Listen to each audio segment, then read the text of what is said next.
So I'm here with Del at Amazon World. I'm just going to have a chat about what made you want to start Amazon World. Where did you get the idea from?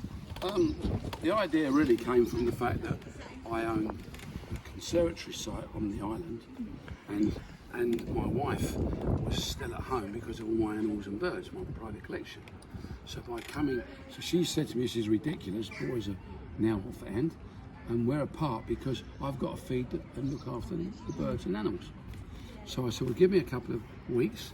And then this was an empty greenhouse, very small when I first came here, and I'd done a deal with Thompson's and took that greenhouse on. And then we built the aviaries inside, original aviaries, and brought with us our giant tortoises and our flamingos, which you've seen, we still have this.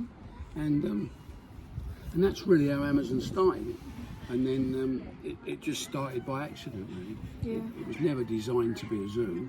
The zoo came out of the fact that, and I don't want to go on and on about because it could go on forever about the story of it, but I went to a conservation meeting one night, and the lady would come up to me in London and said, "Oh, I understand you've got a zoo." I said, "It's not actually a zoo." She said, "Well, we've rescued some ocelot and some Bengal cats from the fur trade. Would you be prepared to take them on?" And I said, "I don't really have anywhere to put them." And then this lady said, "Well, we can help you sort that." So I said, "Okay, that's fantastic, thank you." And she gave me a card.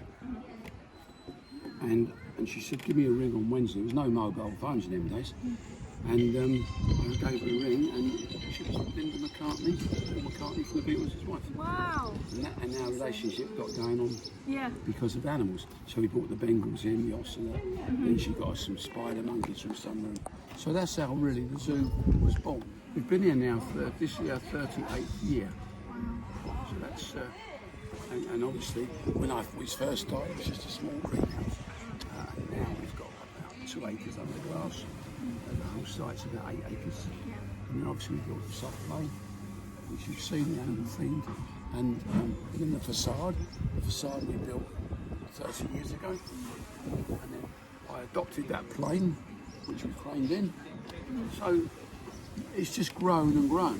And the original entrance you've seen, because that's where you went in with Rachel. That was where the original entrance used to be. And where we're sitting now, this was the car park and playground.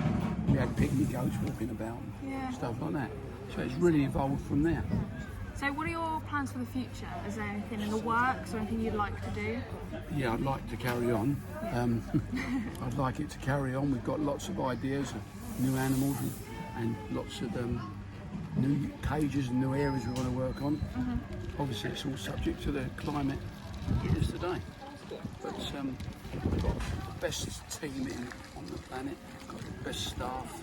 Everyone cares so much about it, and I don't think you can buy that. I think that's something that's really special. And over the years, Rob and Rachel, Rob's our manager and Rachel's our head keeper, and Sarah's the head keeper, and Harley, they've all put 150% in every day.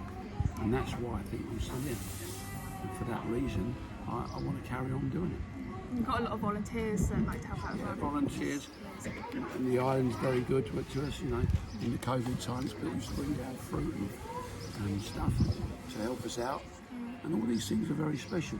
So we've got a very good rapport with the island, and which I'm very, very grateful for. And yeah, hopefully they'll be here tomorrow and the next year and the year after, whatever. And one day, even if I'm not here, I still want Amazon to carry on forever doing its thing. And the other little thing is last year, because we decided to make Amazon a charity, which is now the ARCS, which is an Amazon Rainforest Conservation Centre.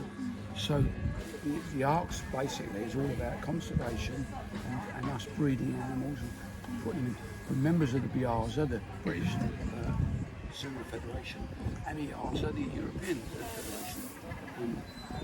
So the charity really, the idea of the charity is to guarantee that we'll always be here.